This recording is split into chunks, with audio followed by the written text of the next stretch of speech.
Halo adik-adik, Assalamualaikum. Berjumpa lagi dengan kakak pada pembelajaran tema 9, subtema 1, pembelajaran ketiga. Tapi sebelum belajar, mari kita berdoa terlebih dahulu. Adik-adik, di manakah kamu tinggal? Di daerah pegunungan, pesisir, atau perkotaan? Apakah di daerah itu dapat dijumpai iklan penawaran berbagai benda? Apakah di daerah-daerah tersebut masyarakat menjunjung nilai persatuan dan kesatuan? Ayo kita pelajari bersama. Indonesia merupakan negara kepulauan terbesar di dunia. Negara Indonesia memiliki posisi geografis yang unik sekaligus menjadikan posisi yang strategis. Hal ini dapat dilihat dari letak Indonesia yang berada di antara dua samudra, yaitu Samudra Hindia dan Samudra Pasifik. Indonesia juga terletak di antara dua benua, yaitu benua Asia dan benua Australia. Letak geografis ini sangat mempengaruhi keberadaan wilayah Indonesia, baik dilihat dari keadaan fisik dan sosial atau ekonomi dan politik. Amatilah peta Indonesia berikut. Tulislah daerah-daerah yang pernah kalian kunjungi. Siti mengamati gambar peta daerah tempat tinggal saudaranya di Jawa Tengah. Dengan peta, Siti mengetahui banyak hal tentang daerah Jawa Tengah. Letak kota atau tempat pada peta dinyatakan dengan garis bujur dan garis lintang. Adik-adik, masih ingatkah kalian apa itu garis bujur dan garis lintang? Garis bujur adalah garis hayal yang menghubungkan kutub utara dan kutub selatan. Sedangkan garis lintang adalah garis hayal yang melintang di permukaan bumi dari barat ke timur. Jarak dua garis bujur berdekatan sebesar 1 derajat. Jarak dua garis lintang berdekatan sebesar 1 derajat. Garis bujur terbagi dua, yaitu bujur barat dan bujur timur. Garis lintang juga terbagi dua, yaitu lintang utara dan lintang selatan. Adik-adik, perhatikanlah peta Provinsi Jawa Tengah berikut. Provinsi Jawa Tengah beribu kota di Semarang. Letak geografis kota Semarang sekitar 110 derajat bujur timur dan 7 derajat lintang selatan. Sekarang, lihat peta atau buku atlasmu. Kemudian, tunjuklah letak Semarang pada gambar peta. Lingkari dengan pensil berwarna. Setelah itu, pilih 10 kota kabupaten pada peta. Kemudian, tuliskan letaknya menurut garis lintang dan garis bujur. Kamu bisa menuliskannya dalam bentuk tabel seperti berikut. Adik-adik, berdasarkan tabel berikut, kita bisa mengetahui 10 kabupaten di Provinsi Jawa Tengah. Setiap provinsi memiliki kabupaten. Setiap kabupaten memiliki kekhasannya masing-masing.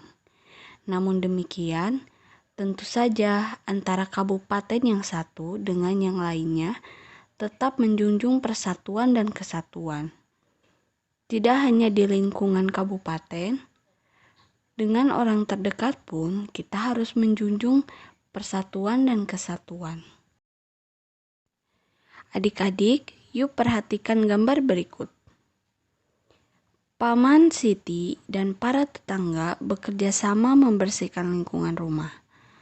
Mereka juga mengganti bola lampu yang mati untuk penerangan di depan rumah masing-masing. Kegiatan mereka demi keamanan dan kenyamanan semua warga kampung.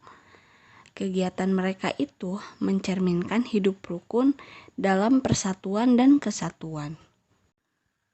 Dalam kehidupan bermasyarakat, ada perilaku yang mencerminkan persatuan dan kesatuan, dan ada pula perilaku yang tidak mencerminkan persatuan dan kesatuan. Sekarang, mari kita tuliskan contoh tersebut dalam tabel berikut. Contoh perilaku yang mencerminkan persatuan dan kesatuan.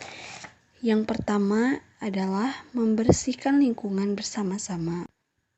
Kedua, menghormati perbedaan agama, suku, daerah, adat, dan kebudayaan dalam masyarakat. Yang ketiga, mengutamakan kepentingan umum.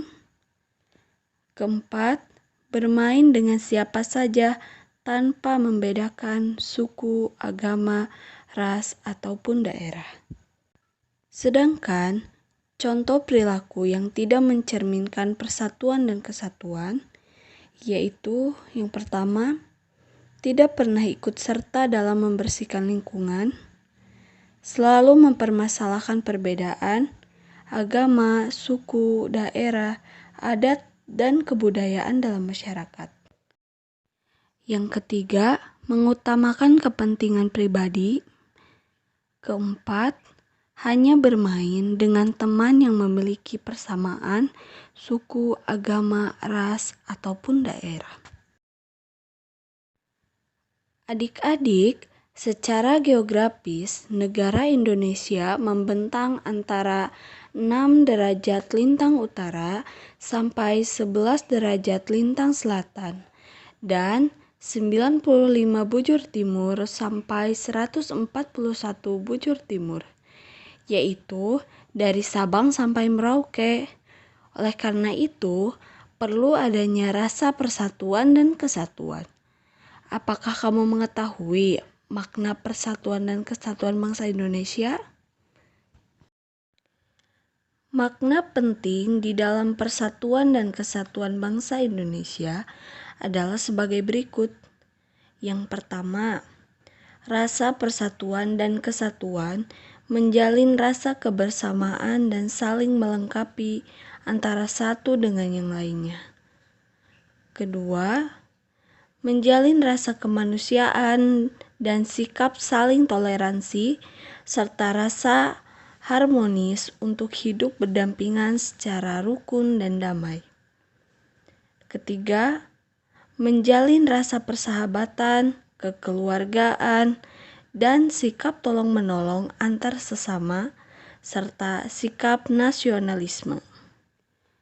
Dapat disimpulkan bahwa makna dari sebuah persatuan dan kesatuan bangsa Indonesia yaitu harus saling bahu-membahu dalam mempertahankan dan mengisi kemerdekaan.